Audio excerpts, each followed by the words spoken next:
I think it's really about sticking to your guns and, doing something you passionately believe in rather than trying to appeal to some desire that you imagine other people have for what they want to see in a film.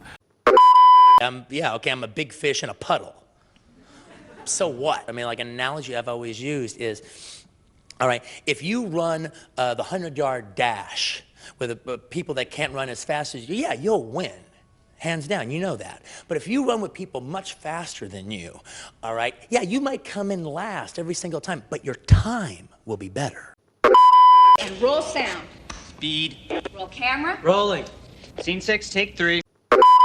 A few years ago, I was a want-to-be filmmaker failing to succeed. I made short film after short film after short film. I wrote script after script after script, and nothing was working. And then I made these 5 changes to my approach to filmmaking, and I went on to win film festivals and sell 4 films. Directing a film can be one of the most daunting things you'll ever do.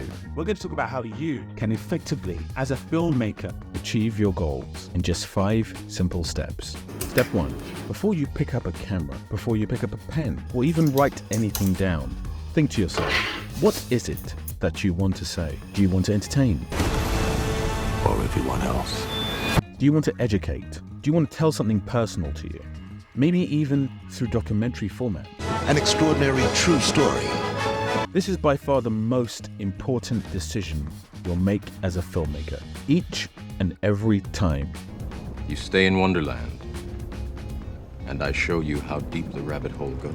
And once you've made that decision, the next question is, does the story have legs? Would your story be better in short format? Is it expansive enough to turn into a feature film? The last question is, when, not if, when you've made your film, who's going to want to see it? Friends and family only? Or do you want this to get in the hands of film festivals, or maybe even distributors, or sales agents? Did you find yourself answering those questions fully as I went through them? If so, let's move on to step 2. If not, sit down and think about what it is you want to say.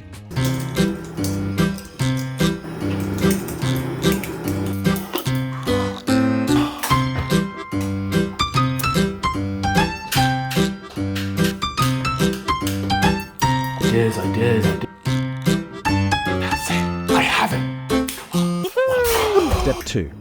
Writing it down. I go into more details about this in my screenwriting video. If you've not written before, I would suggest you watch that video where I break down the whole process and then come back to this point here. Once it's down somewhere, I have to follow through. Also, think about what budget you want to spend on your project and tailor your screenplay or your idea to this. In fact, this is maybe the most important advice I'll give in this video. Don't write a story about a car chase in downtown New York when your budget is $50. Not a great plan. It's no good to you in your own head. Make it happen. But please do watch my video on how to write a screenplay. Step 3. Now we can start having fun. This tip is relevant to you if you're looking to self-fund your own work. We are now in a time where making a film is easier than it's ever been. You can now shoot a feature film on your own phone. Cliche, yes, I know, but very true.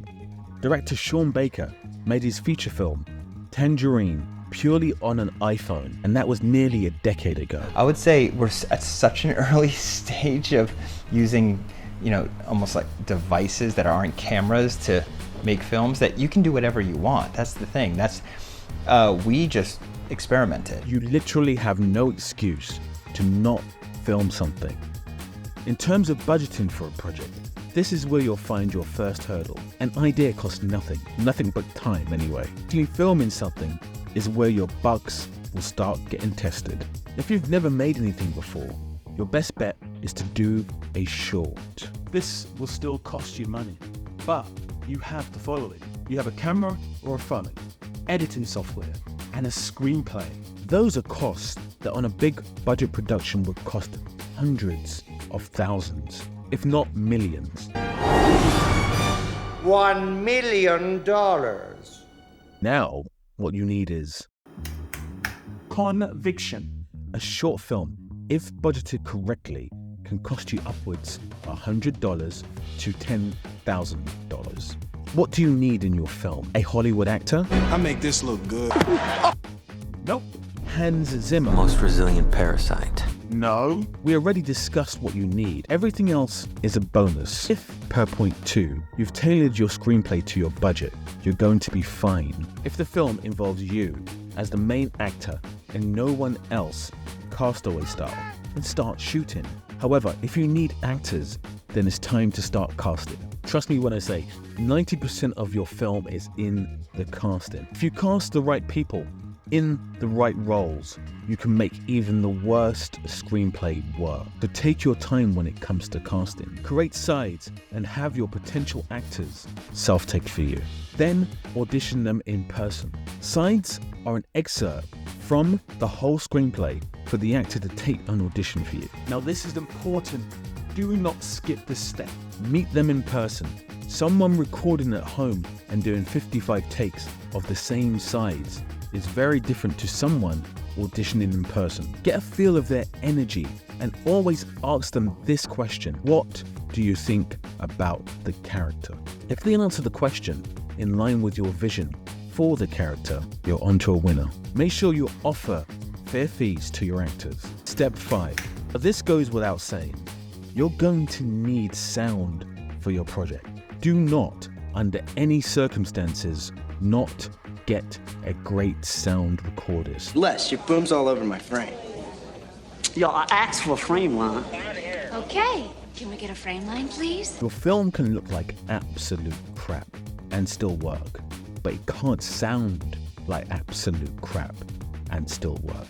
Sound really is the hardest thing for a no-budget film, to really try and compete with the type of filmmaking and entertainment that people are used to, because they're used to watching very polished presentations. And so we did a couple of things on following. One of the things I did, and I was explaining this to our sound mixer the other day, and I think he was a little taken aback that we'd done it on purpose, but one of the things I figured out is if we start the film in voiceover, and if we started with the first scene in a very controlled environment with two people just talking where we knew we could get good sound, you could begin the film in such a way that people weren't immediately alienated by the quality of the sound. Other technical things such as makeup and lighting, etc., are more subjective. You can get away with not having either. I would not recommend it for all situations, but plenty of Hollywood directors have made masterpieces without. Now, obviously, all of my aforementioned advice is based on you writing, directing, and editing. But on a tight budget, you'll have to do so many other roles as well. Catering, production managing, assistant directing. You may even need to be your own clapper person. As per my advice when it comes to being a screenwriter, Get it done. don't let fear cripple you. Get it done. You may be sitting on the next masterpiece. Like this just might be my masterpiece. Now, once you have the film in the can, it's time to edit it and get it out into the world. But having the film in the can is the most important thing, because once you have that footage, it's then up to you what you do with it. Soon, I'll make a video about editing and distribution, as well as sales agents. For now, if you have any questions about how I managed to make my first short film and subsequently 7 feature films after that, do put them in the comments and I will answer them. You have to be true to your own passion and your own sense of what excites you.